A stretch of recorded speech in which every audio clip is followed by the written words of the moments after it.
Good morning, y'all. Good morning. Happy Wednesday. Gotta get over the hump. Say hi, Manny. Y'all know he don't really talk much. He'll wave at you, though, if y'all can see him. Y'all, yesterday I recorded a whole video with my face chopped off. But guess what? I'm going to share it anyway.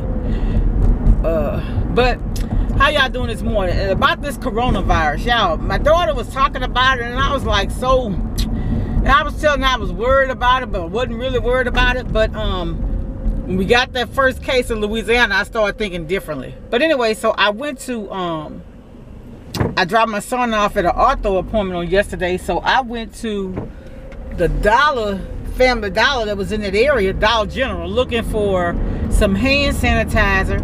They didn't have any. They didn't have Clorox bleach. They had some antibacterial soap, but it was a Dollar General brand, so I just got that. But I had gone to Sam's, and it's my fault because the last month's instant savings had Lysol spray, and I think it had the Clorox wipes. It had that in the instant savings, like you say, like $3-4 or whatever. And I didn't get it. And so I'm regretting that now because I went online to get it, and there wasn't any. I don't think they even had it in the warehouse. And they was talking about the price gouging and everything of those things that people need to protect themselves. But I'm a big stickler about washing my hands anyway. I always have been. Always have been. You know, especially, you know, I could come out of the bathroom and just wash my hands. And when I come in the kitchen, I still got to wash my hands again. Well, we all should, really. But anyway, I was just, a couple of weeks ago, they were talking about when you sneeze, how when you sneeze, whatever comes out of your mouth could travel 8 feet. But I have been doing this, and I read it somewhere, but I've been doing it for a long time. When you have to sneeze, open up your clothes and sneeze down inside of your shirt, your dress, or whatever you have on. So whatever it is, you hadn't spread it, and then you still wash your hands. So some people just don't have good what would I call that? I don't even know what to call it, to be honest. I'm just being completely honest. But, you know, just taking those extra precautions to not spread germs. Sneezing inside of your clothes. Washing your hands all the time. I've seen people come out of the bathroom, walk straight out. I'm sorry, but hand sanitizer does not replace washing your hands with soap and water. It doesn't. Because I go to the bathroom, wash my hands with soap and then dry my hands, and I still come use sanitizer. But I'm not going to forego washing my hands.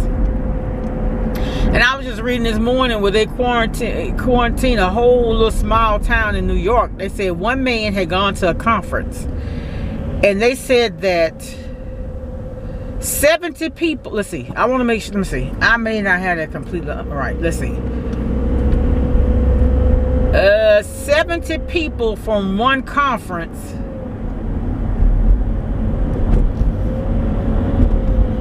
has contracted it. I don't want to get that wrong, but I know they said that man's whole family, even the synagogue he visited. I think I'm right about that, 70 people. So that goes to show you how fast something, that goes to show you, that's a wake-up call that we're not practicing universal precautions, and that's treating every bodily fluid as if it's contagious, whether it be a sneeze,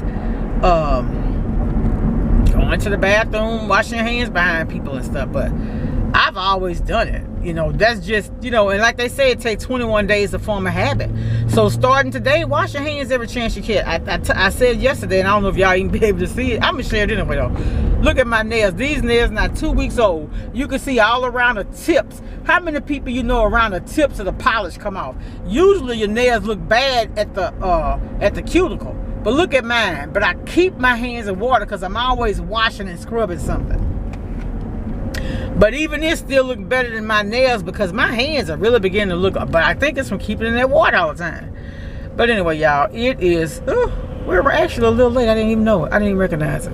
But I had to go to Sonic and get my green tea this morning. But yeah, just make sure, like the doctor said, we had to give a report at our meeting last week. He said, make sure you wash your hands.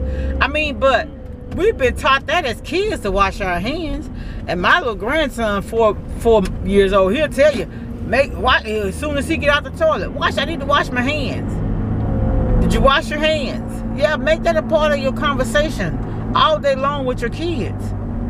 And if you do that every day while they're kids, that when they get to be teenagers, it's just going to be ingrained in them. It's just going to be what they do.